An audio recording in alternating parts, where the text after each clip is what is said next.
Hello,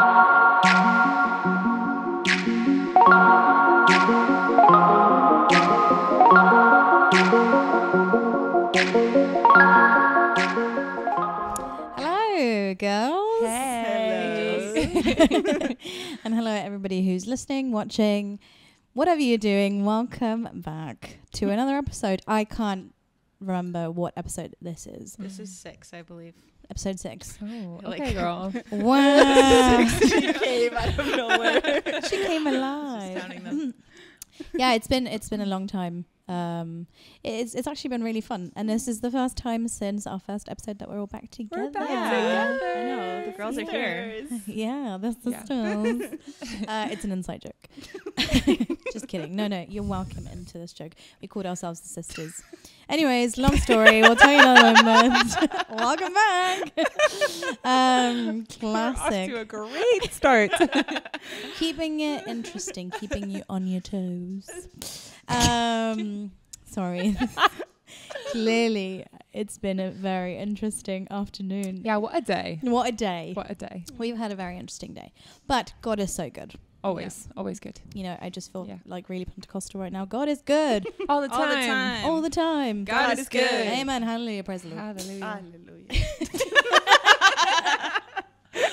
No, but it's true. It's been a really crazy day. So it's really nice to like be able to sit all together and just have a conversation Yeah. around the table.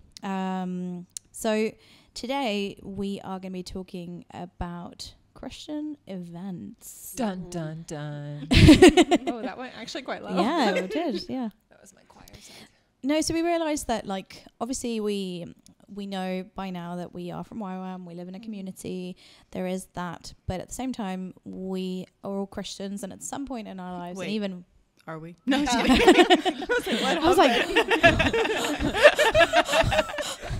That's literally how I read. I'm so sorry. When you said, because that weight was like... Anyways, sorry. Bringing it back. Okay. No, so although sorry. I know it's okay. Yeah, we're all Christians, and we have in the past, probably before coming to YWAM, and even while being in YWAM, we've all been a part of Christian events. You know, like Christian events is just like there's so much to talk about it, and so many places we can go. You know, like we run an annual event which is about to happen in August. It's called Summer Missions. Still room to sign up. Yeah, there's still time to sign up. Oh wait, maybe. There will be very little time by the time this episode is released. Oh yeah, But, you know. but there's always next year. always next Yeah. year. Exactly. So it gives you time to think about it and prepare. Yeah. But anyways, so there's a bunch of different events that sometimes even we run internally. Other events that are massive. Other events that are just like local for churches and stuff. But it's in these events that we have, I think many of us individually and corporately, like had an encounter with God. And what we want to really kind of talk about, or just kind of like start exploring in a sense, is the good and the bad about these events. You know, what we're missing, where we've gone wrong, maybe what we need to do better, or like things that we need to change. I think in many ways, and this is kind of like to start diving into the topic, but in many ways, I think we in the church have always done kind of like a event package, right? You've got your Christian starter pack, right? You go to a summer camp, or like some sort of like ignite your fire with Jesus, and then there is like maybe a retreat later on, and then maybe there is like this massive global conference that you go to, and then you travel to, you know. But I feel like sometimes like things are always like on repeat. Or sometimes, I don't know, it just kind of feels like it's a bit maybe like stagnant, like it, or like it's a cycle that always goes over. Yeah, and I think that's many times I think what is the problem in church, even in YWAM, you know, that it's kind of like a loop. Schedule, Yeah, that we kind of keep doing the exact same thing. So kind of wanted to start the conversation going with like, okay, how do you feel about that? Or like, what do you think? Why do you think that we do that? Like, what are we trying to imitate as the church? Or what model are we kind of like going after? I don't know if that clears it up. No, it does. I think we just want to clarify what like a Christian event is, because it's not like just a afternoon activity, you know, like that your church is doing necessarily. it can be, I suppose. But I feel like when we talk about Christian events, we're talking about these, like you mentioned, a retreat, a weekend away, where you're going somewhere to like have this, with this motivation and this idea of like, I'm going to go and encounter God. I'm going to go and like, my life is going to be transformed in these 2 days because Joyce Meyer is speaking, or whoever, you know what I mean? Yeah. So it's not just like, I don't know, your church is having a barbecue and we're like, Christian events, you know, Free but food. like, particularly, especially these like spiritually focused worship kind of events, you know, like the Passion Conference or the Send that's happening in the UK this year, or The Hillsong Conference. Hillsong conferences, sisterhood conferences. Yeah. It doesn't have to be like the main, like big, famous ones. 'Cause like you said, it's also, the ones that where like you go away for the weekend with your church, but it's like these things that are like focused on this spiritual encounter that you're going to get really quickly. Yeah. I think what we're kind of going for. Yeah. No, with exactly. Christian events. Yeah. I think that's a really good point. I think many times it happens that these events are created in order to like kind of like fan a flame. Yeah. There's a lot of arm movement happening if you're not watching. Sorry. No, it's like very accurate though, I think, No, for yeah. what it is. Like Yeah, that fan a does flame. kind of feel like what it is trying to do. Yeah, Sure. I think that many Which of these isn't bad events, either, No, you know? Like that's not a bad thing. no, not at all. Like, I think we need that. Yeah. But I think many times, like, we fan that flame really quickly, but we're not so quick to, like, continue to put fire on the flame. I think, like, it's analogy with fire. Okay, we've already stepped into it. Like, let's We're continue. here. Exactly. Might as well, yeah. Might as well. You know, you put that big log of fire. It's going to take some time for it to go, like, ablaze, but you put some paper, right? And suddenly there's like, you know, and especially if you put like a whole book, it's just gonna, you know, take off.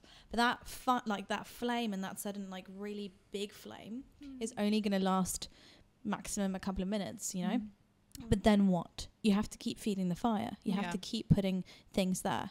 I think many times these Christian events that we go to, the intention is there to like, you know, spur you on, to push you along and to kind of like impart something.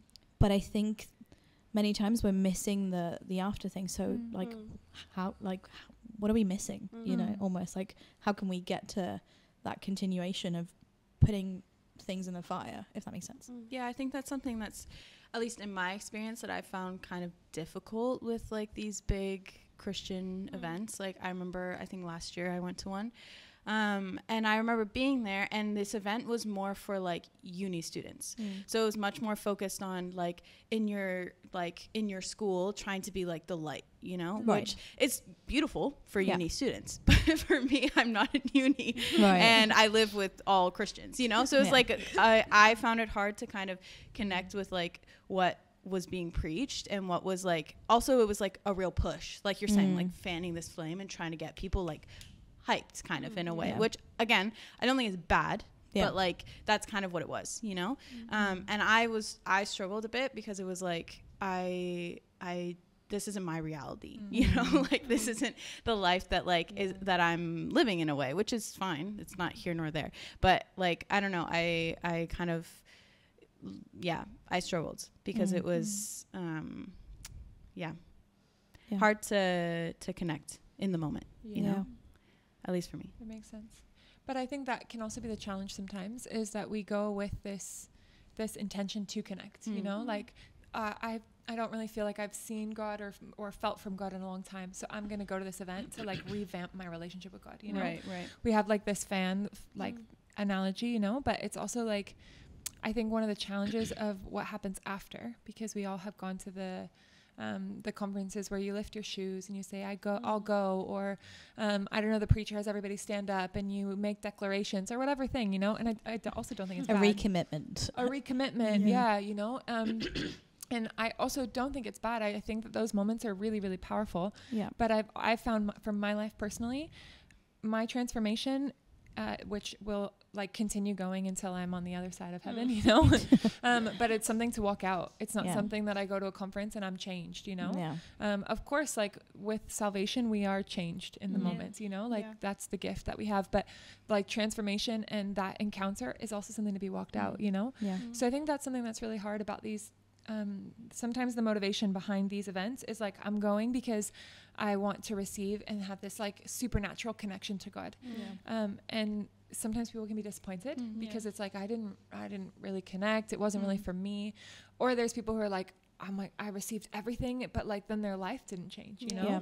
And so it's like, what happens in the after part where, I don't know, you connect with God in that same supernatural way in your bed, you know, or in your room, or in your, I only have a bed, so in community living, you know, so probably other people connect in their living rooms or in their quiet time room, you know.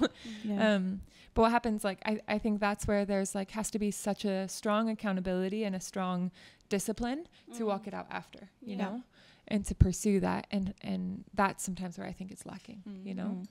No, I can't say if it's lacking, I suppose, because I don't know how people are following up after that. I just know from my own experience, you know, that I went to a color conference, like, which is a Hillsong conference, like ages ago. And I was like, oh my gosh, this preacher spoke to me and my life has changed. And for sure, like there was revelation that happened, but I needed to also walk out that revelation. You know what I mean? Yeah, so. I feel like, for like in those moments, it feels like at the beginning of your relationship with God, you know, like everything is great because you've been saved and like everything is amazing, fireworks and everything. And suddenly like something bad happens, you're like, I'm done. Like their spark is gone. And it's like the same in Christian events and like stuff like that. Like you're really excited and you're like, oh yeah, my friends are going, let's go and like worship God. But like, it's just the fun of it, you know, like you're jumping and doing these things, but then you go home, you're still depressed, or you're still like lonely, and you're still like all these things that you never talk because like you feel like going to these things will fulfill your life. Or like it will be like everything I need because I don't need my quiet time. I don't need my time with God because I just go to this time, I get filled, and that's all I need, you know. But like the same with the flame that we're talking about, it needs to be like keep being fueled. Is that the word? If that's the word. I keep being fueled, but that's like a daily life, you know. It's not just something like, oh, because this person spoke to me, like everything's gonna be changed. Not at all. Like my life will be like still empty if I don't have like my encounter with Jesus every single day, every single minute, because like I can go a whole week without him. It's like going to like church every single Sunday. It's the same. Like, you know, I can't just go on Sunday and feel like, oh, my sins are clean, I'm done, like I'm ready for the week, go God, like send me whatever, I'm ready. And then like so many things happen the next day, you're like, I'm done. Like this is what it means to follow God. Like I don't want it. Like bye. Okay, I'm gonna try next Sunday again, you know? Like what's the point? The manna of yesterday isn't enough to last me today. Exactly. You know? It's so true. But yet we get so filled up in those moments that it's like, oh, this will last me a while, you know, and you're like on your way home, like, wow, God did amazing things. And he does, you know, like people are delivered and healed, and like it is so amazing. But I think it's not, I don't want to discount the events, because I think like setting up an environment to worship God so radically and so powerfully is amazing, you know, and the hunger that's in the room, like, we talked about worship. You can check out our other episode about worship, but it happens so many times that we have worship and people don't care to be there, you know? And the worship leader's like, put up your hands. And the people are like, you know, like there's like a lack of hunger, you know? But at these events, people pay money, they get plane tickets, like they go through all odds to get to this event. So they're so desperate. They're so desperate. And so God moves like crazy, but it's not because of the event, and it's not because of the crazy speaker. It's because the people showed up hungry to receive from God, you know? But what would happen if we continued with that, you know? Go off. Yeah, wow, I almost want to cry. That was good. Mic drop. We're receiving it here. I'm hot. But yeah, like what happens if we are hungry like that all the time, you know? I think events are supposed to be a means, but not the end. Yeah. You know? And many times, you know, we go to these events and we even to church, we go with this thought that we're going to go and have this encounter and it's going to fill us up and it's going to like be enough until the next time, and then we're going to fill ourselves up. And I don't think that the church is at fault necessarily. And I also don't think that the consumer, the Christian, is at fault either.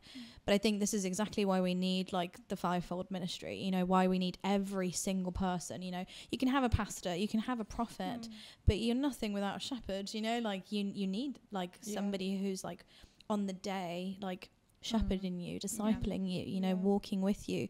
You need people to be accountable to be held accountable to, but also to to pour into you in a way in which is a bit more specific to you, as well as the guidance of the Holy Spirit. You know, like you also need to have your personal relationship with God. You need to have your personal devotionals with God. I was listening to another preaching and how many people's faith is so shaky, like a plant that has such a tiny stem, because they feed off of these big preacher moments and these big like mic drop moments, but they have nothing that's actually grounding them to that for themselves.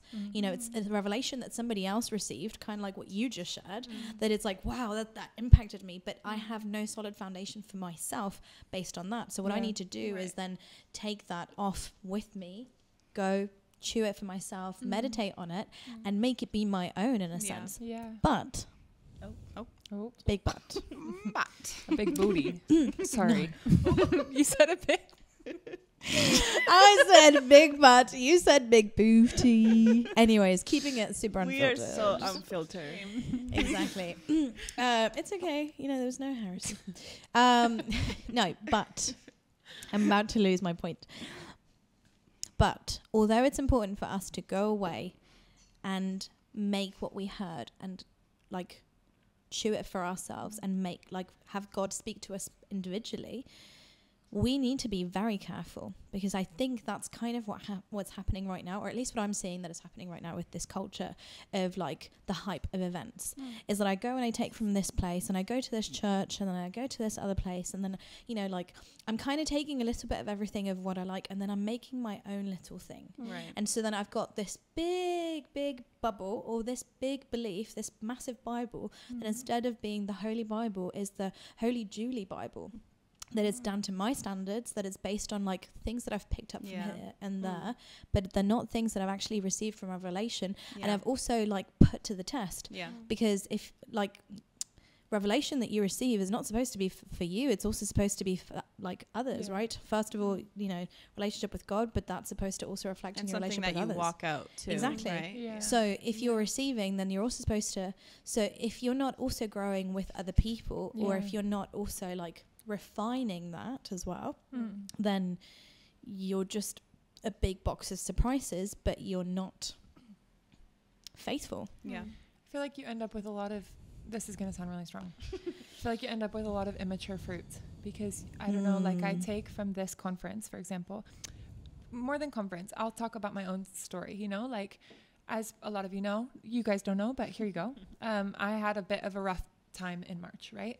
And in that time, like the only way that I could battle my mind and the weaknesses that I was facing at the time was to read the Bible and to listen to preachings. I was listening to preachings constantly. I just wanted to be filled with truth all the time. But that means you're listening to preachings that are bringing a lot of different words, you know? And in the moment I was really hungry for that, you know? And I needed truth and whatever, but it also, I'd listen to a preaching and be like, that's what I needed for this. Oh, but that's what I needed for that, you know? And instead of allowing myself to like fully receive one preaching, for example, that I really felt God was speaking to me about, and then let it grow and let the fruit like come to maturity and get the whole revelation package that God is wanting to give, instead of like getting all the way there, you have like a halfway developed fruit. Ambulance. London, you know? Police. You have like a halfway developed fruit, and then you jump to like start another fruit, you know? And so then you turn around and suddenly you have all these like half developed revelations because you've gone to these different conferences, or in my situation, I went to all these different preachings. And again, it's not that it's bad, but it wasn't with the refinement and the time and the accountability and walking it out and all of these things that allow that revelation and that whatever God gave you in that time, whether it was deliverance, healing, freedom, or whatever thing, it doesn't come to full development. Does that make sense? To then be an active part of your life. It just is like a half matured fruit that you remember in some moments. So I guess I have a question. I don't think there is a right or a wrong answer, just prefacing that so that, no. But I have a question for your personal takes, because then my motivation to go to an event, how do I know like if it's good or if it's bad, or like also can it be changed? halfway through. For example, what you were talking about, your process in March, right? And sometimes, you know, we find ourselves in a very bad moment, and then somebody, even sometimes our friends will be like, yo, there's this really cool worship night that's happening tomorrow and so-and-so. I think you should go. Like, it'll be really good. Like, come, let's go, you know? What is good motivation? What is bad motivation? Is there such a thing? Is it also that, like, it can change? Because maybe the motivation was to get my friend or even myself stuck from that place of, like, feeling, like, down because, I don't know, maybe she broke up with her boyfriend, or maybe, like, I don't know, a family member passed away, or maybe they lost their job. You know, it could be anything. Like, is it bad to want to go to these encounters, right? Go and have this encounter to have, like, expect a breakthrough? You know, like, we're also saying that there is a continuation, but is it bad to kind of go wanting that breakthrough? Does that make sense? Like, it's a bit of a loaded question. I don't think it's bad. I had my most, like, powerful encounter with God through worship night. Like, when I was in a horrible season, in a horrible time, I was in uni, it was awful. I actually thought I was going to die. And my boyfriend at the time took me to a worship night, and I encountered Jesus there, and it really, really marked my life. And my life didn't transform immediately, but it really marked my life, you know? And so I would never want somebody to listen to this. It actually kind of quite makes me emotional, you know, like that somebody might listen to the way we're talking and be like, oh, then I don't want to go to a worship night because I might have a bad motivation. Go, you know, like go, but like go for God and go for like whatever he wants to bring to you in that time, and remember to walk it out, you know? So I don't want to discount that, because I myself have had really amazing encounters with God through worship nights, you know? And sometimes like God provides that there, you know, like, so I don't know. I don't want to shut anyone down. I think motivation is important. So also, if you guys disagree with that, it's fine, you know? But just to say, I don't want anyone to like not go because, but what if my motivation's wrong? It's like, don't overthink it. yeah, literally. Yeah, I think it's important what you were saying, that like it's always a hunger, you know, like maybe you don't want to go to church, but suddenly you have to go all the way there. We talked about this in a few episodes ago. Like you have to go all the way and push yourself to go to worship and like move and whatever. But it's it's that hunger that like God will feed, you know, like finding friends. Maybe you're like been battling with like being alone or not having a family, and suddenly you find community and you find family that maybe you couldn't find like at uni or any place. And like I think that's a good place to like move out of your like, no, I like staying at home, I like what I have right now, but actually that's not healthy, you know. Being comfortable is not the safest place. Actually, where you are uncomfortable is where God moves the most. And I think that's maybe going to events that you don't like. Maybe I really don't like it when I go to big events, because I feel really like, what is happening? Like there's all these people, they all know each other, they all have friends, and I'm alone, and I'm like, I don't know what to do, and maybe like I'm just overwhelmed. But maybe it's just a time with God, you know, like you don't need anyone else around you, just you and God, you know. And that's maybe a place that they offer, you know, because maybe it is about like maybe send people to do missions and do different activities or missions. But it's also about that moment, that connection you're having with God, and what God wants to speak to you in that moment, because maybe, I don't know, there's many things that you're going through and you're like, oh yeah, I feel like I needed this, you know. And God can move in the event, or like walking in the street with a stranger, a homeless, or a call, anything, you know, as long as, again, that motivation and that hunger, God, I need to receive from you today. And if that means to go to like a millions person event, I don't know, is that how you call it? Go, you know, like move yourself, be uncomfortable and do it, you know. And if not, like God will still move. I think in my experience, God always moves in really like in the unexpected, you know, for sure. And I don't know, I was like thinking about this while we were talking, and I think you had mentioned this to me like a couple days ago, about how like Moses, when he goes and strikes the rock again, and because he's like trying to get out of this rock that he got out of the last one, you know. And I think that that's something that comes to mind in talking about Christian events and these things, is like having this desperation and hunger for God, you know. And like, I really need you. And like you said, Maddie, that I've been in those moments too, like so many times in our own summer of missions, like I've that's been like we were having intercession the other day, and I was was praying for summer missions, and I was like, wow, God, you've used summer missions every single year to like stamp and seal something on my life, you know? And I think that that's something that's so beautiful and that I really love actually about these big Christian events, is that, at least in my experience, God always uses them to really like stamp something, you know? Of course, we need to walk it out, and we need to, like, you can't just leave it there, right? Which is what we're talking about. But, like, I think there is something really, really beautiful that he uses these things for. But, yeah, I think that in going with expectation, I think we sometimes, yes, we need to, like, be expectant for God to move. And I think having that desperation and hunger is really important.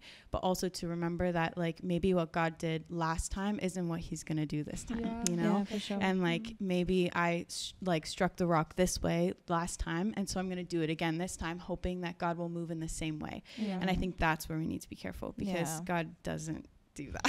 At least in my experience, God never moves in the same way. I can have quiet time one time and I'm like praying this thing and God speaks so clearly, and the next time I pray the exact same prayer and God's like and I'm like, crickets. Where'd you go?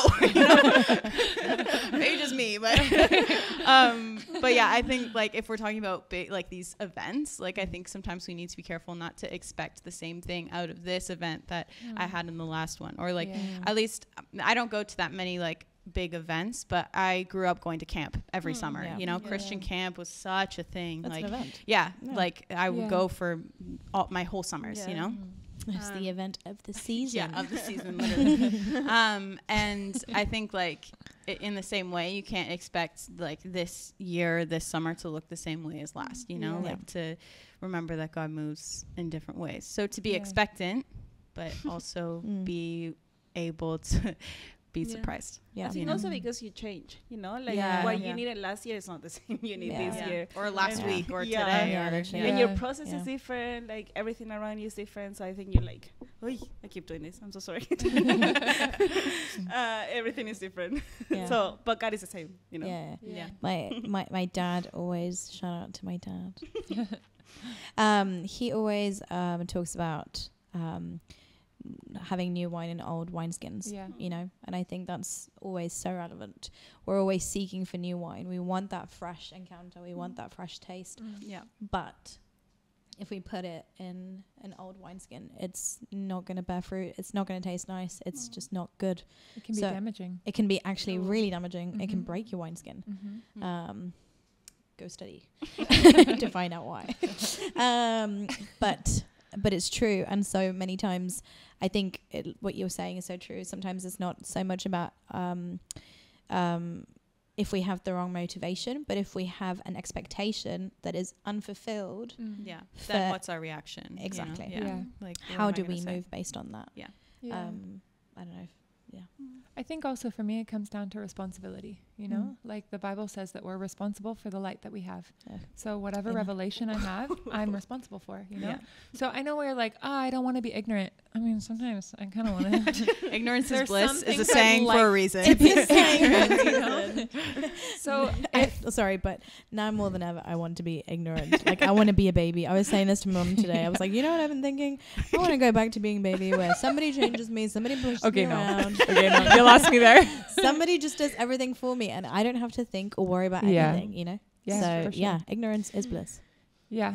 But when it comes to like what we receive from these conferences or these events or whatever, like there's a level of responsibility, you know, I have a responsibility to walk out what I received, you know? And that's weight. That's heavy. That's not like, oh my gosh, it was so great. Like maybe we shouldn't use this word, right? Because deliverance is like such a big word and it's like, oh, you know, but I'm going to talk about deliverance. I've had to walk out my deliverance. It's not only been like a moment that somebody prays for me and I cry and I repent or whatever. I needed to walk it out so that it became normal in my life. It became like a natural habit in my life to not walk in the way that gave space for the enemy, but walk in a way that gave space for life, you know? And that's about being responsible with the revelation that I have.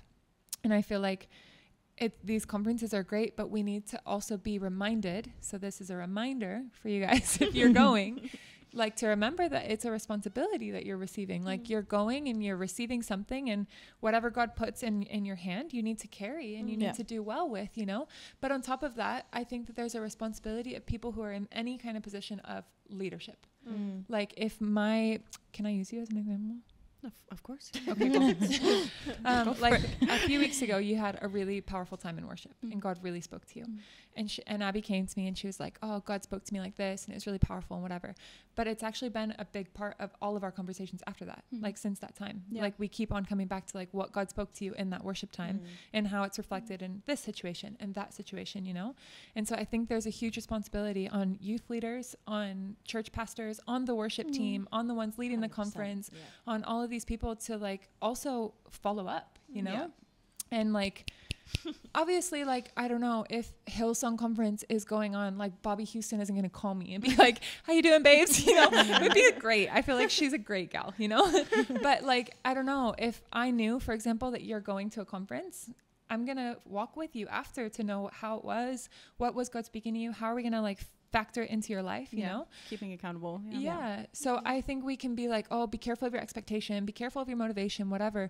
But for also the people in charge, because the Bible also talks about how like teachers are held to a higher standard than whoever, I don't know, but like we need to then, if I'm shepherding someone, like the example you gave before, it's not only that somebody goes to a conference and receives from Bobby Houston or whatever, but I need to follow up with that person to help them walk it out, you know? So for me, it's also a lot of responsibility. It's not just the hype of like, oh my gosh, it was an amazing night. The Spirit of God moved and like I fell on the floor and I like whatever. It's not just like an exciting moment, you know? It's not just like a moment I put in my memory of like being wow, but it's about the responsibility to carry out what God spoke to me in that time, you know? So I actually think worship is a really big deal. I actually think these preachings, I think preaching in general, that somebody would receive a word and share it with a group of people, that's a really big deal, you know? God speaks and God moves and we forget that a lot, you know? And so it's not like, oh, wow, that was powerful, but I'm not sure if I agree with that. No, like God spoke and we worshiped, and that's really powerful and really important to God. You know what I mean? So what do we do with that now? It's actually a responsibility. It wasn't like, had a great weekend, went to a conference. No, you know. I'm going to pause there really quickly and show another perspective that I just was thinking about. I was going to go to what you just mentioned, right? Like, where's the follow-up? Like, we need to have that follow-up, which is so true. I think that's one of the major faults, of many events, is that there's like this big promo, right? We get to the event and then afterwards it's like kaput, it's finished. Like, it's like literally like packing down. It's like, where did that go? Like, it was so quick, you know? And where's the follow-up? That is a responsibility that I think we're lacking in across the board, across the global church networking life. Also in YWAM with DTS. In YWAM with DTS is so true. Like, DTS is a time that wrecks your life. I was actually thinking about this the other day. I needed to go back to my WhatsApp group with the guys from October and give them a shout out, but this is a shout out for you now. But I sorry, messaging. Like follow up, even like with that is a huge important thing. But although it's true that the Bible holds us accountable, like the greater light that you have, the more responsibility, right? So those who are in leadership positions, those who are preaching, those who are imparting, those who are in the worship team, whatever, they have a huge responsibility because they're up there and they're imparting something. But I think that many times, like, the follow-up with those people isn't as strong either. So actually the reflection of the fact that the follow-up with the trainees or with the campers or with the people who went and attended the conference is not strong, because it's actually a reflection of also how we are also stewarding our body, like those people who are on stage, you know. I was thinking in the UK we had a huge summer camp that everybody who was youth like knew and like went to at least once. The one was called Soul Survivor, you know. And recently, not to like put fire again back on the table, but recently so many allegations came forward about the people who were running that event, you know. And I think many times, because you are exposed as well, you also need even greater accountability because you're a lot more exposed. You're actually a bigger target, in fact, actually by the enemy. You're a bigger threat. Soul Survivor was growing. It was massive. It was this, every youth conference, every youth group all across the UK would know about Soul Survivor, and it was huge, at least for my age group. Like, everybody had been at least to it once. Some people had great experiences. I actually had never been which is really sad. I went to like a Soul Survivor experience and that was it. But it's really crazy sometimes because we see these situations and we're so quick to judge and we're so quick to expose and we're so quick to say, oh yeah, but I remember going and it was like this, you know.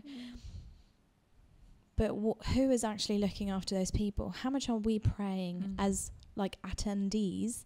I don't know, is that the right word? Sure, yeah. Yeah, sure. We're with you. As people who are attending these events, how much are we also like praying for those people on stage?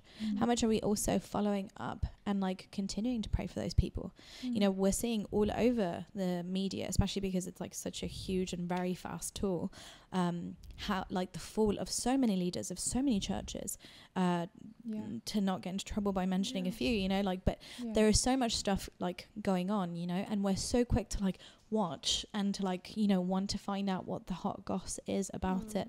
But how quick are we also to like turn and pray for those people and also to release forgiveness as well, you know? I think many times we look at ourselves, right? And I think, oh, that was an amazing time that I had at Summer Missions or this camp or Color Conference or whatever.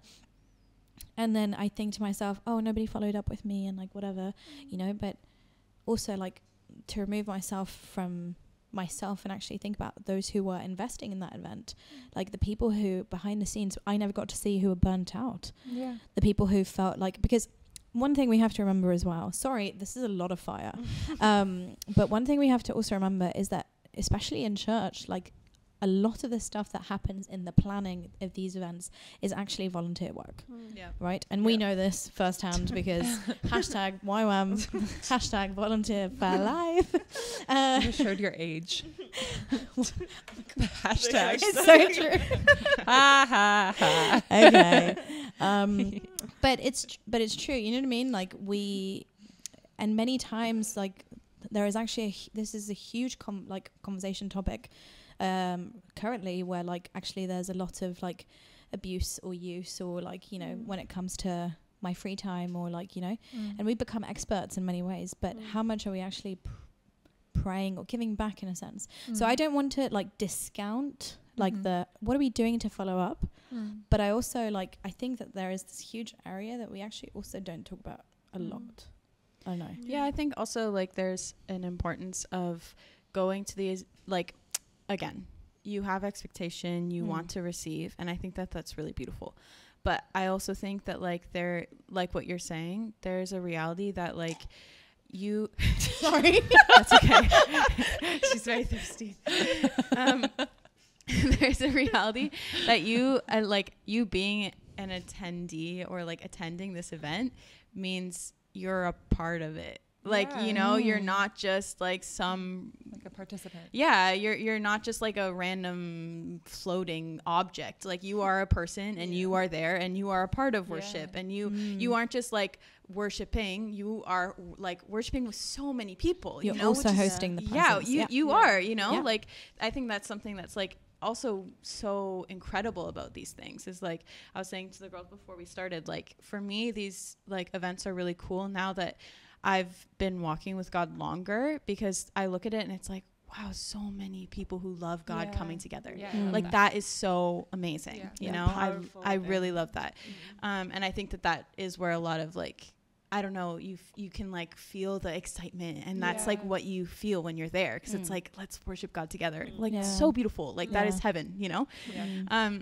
But I think that it's important to remember, like what you're saying, Julie, that you're going there to be a part. You aren't just going only to receive, you know? And I think in worship as well, you know, like you aren't just going to worship so that way God can give you a word and then you can go on with the rest of your day, you know? Like it doesn't work like that. That's not relationship, you know? And in the same way, like we can't go to events and expect that we get everything on a silver platter, you know? It's not a fast food drive-in. No. It's actually an invitation to come and sit at the table. That's the gospel, really. For real. It's true. I think also we put like these preachers and these people on a pedestal when they do great, and when they like are preaching or they're leading worship, and we're like, wow, like they have such a connection to God, you know? And then when they fall or whatever, it's like, I don't know, maybe some people think they don't need to pray for them because they're good, you know, like they're already mature. They're like really connected in their church. Like they have everything, you know, so they're fine. But ultimately sometimes we end up putting them on some kind of altar, I think, you know, putting them with some kind of expectation that I don't know, this person's going to come and they're going to speak to me, you know?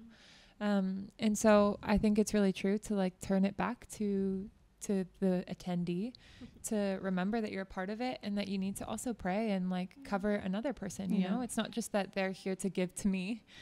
Man, every this time. Place, Harlesden is just that, such fun. Someone else was probably they didn't hear music. Yeah. But yeah, I think it's important to like remember that worship is also corporate. It's not just what I receive, but it's also giving back, like you said. Yeah. And we forget that often. I just assume that they're in a position to give, you know, but I'm often in the position to give. And I'm really blessed when somebody comes to give me that I'm like, what, you know? Yeah. So how much more powerful it can be for them. Yeah. We're just like dropping some fire. This is a good episode. Exactly. Fire.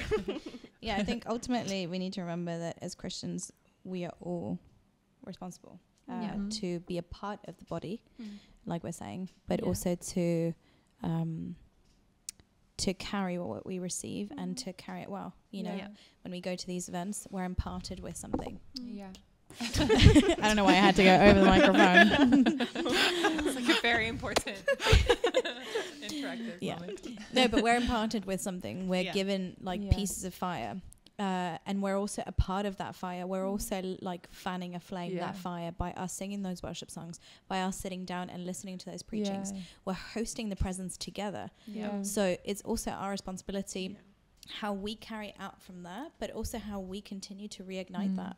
Because the church is a body that sounds really bad, but that it feeds on itself in a sense.